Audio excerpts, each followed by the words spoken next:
She always smiled in public. At weddings, at family dinners, even in photographs, her smile never slipped. People thought she was shy, maybe a little sensitive, but happy. That's the lie everyone believed. The truth was something she carried under long sleeves, under careful makeup, under excuses she rehearsed in advance. I didn't know any of this the night she stood in front of me, eyes red, hands shaking, asking if she could sit for a minute. She said she just needed air. She said she was tired. She said everything except the one thing that mattered.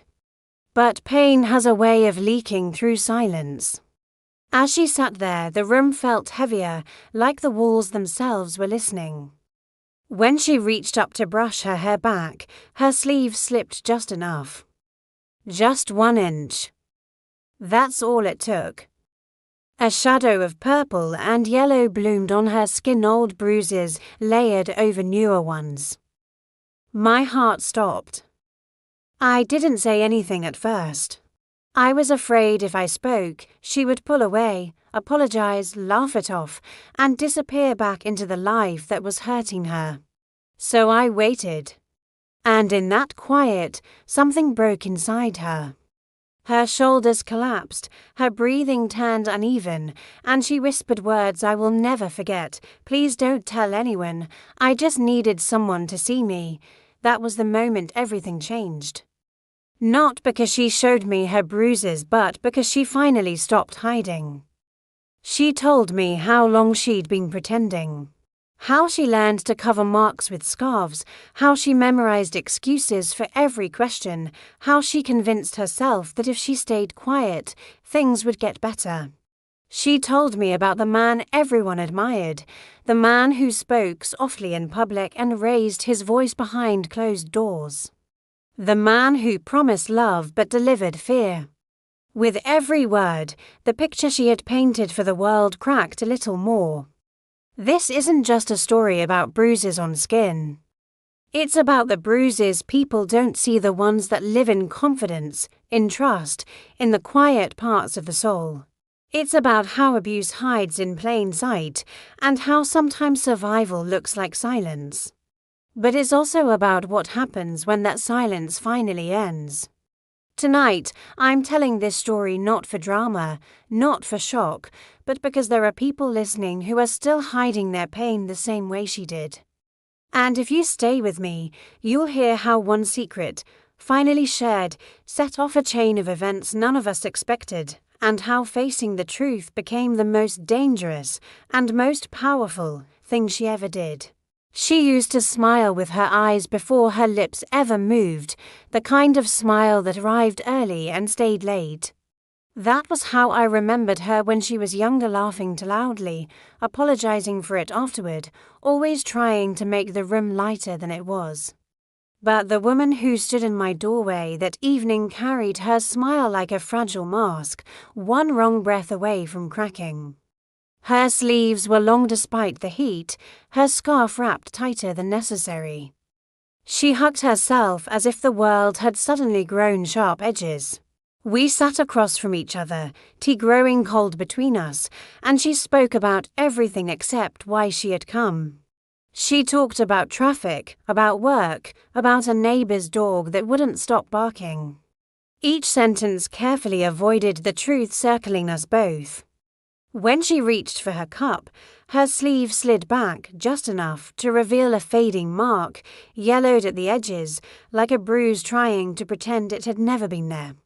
She noticed my eyes drop and quickly pulled the fabric down, laughing too fast, too loud. "I'm clumsy," she said, waving it away. But the room had already changed. Silence settled in, heavy and knowing. I didn't push. I simply listened, letting her talk until the words ran out on their own. When she finally looked at me, her eyes were wet, tired, and full of something close to relief. In that moment, I understood that she hadn't come for advice or comfort alone. She had come because carrying the truth by herself had become heavier than the fear of sharing it. The story didn't come all at once. It arrived in fragments, like broken glass she handled carefully so it wouldn't cut her again. She spoke about small things, first arguments that began over nothing, jokes that landed like insults, apologies that felt rehearsed. She told me how she learned to read the room the moment he walked in, how the air shifted with his mood. The bruises, she said, were never meant to be seen. They were placed where clothes could hide them, where mirrors wouldn't force her to look too closely. She described mornings spent choosing outfits not for beauty, but for coverage, nights spent practicing explanations she hoped she'd never need. What hurt her most wasn't the pain itself, but the way she had learned to doubt her own memories. "Maybe I deserved it," she whispered once, her voice barely there. I stopped her gently, reminding her of who she was before fear rewrote her thoughts. She cried then, not loudly, but with the quiet exhaustion of someone who had been holding their breath for too long. She admitted she stayed because of promises, because of apologies, because of the hope that tomorrow would be different. And because leaving felt like stepping into darkness without knowing where the ground was. As she spoke, I realized how carefully she had hidden not just the bruises, but the truth from friends, from family, even from herself.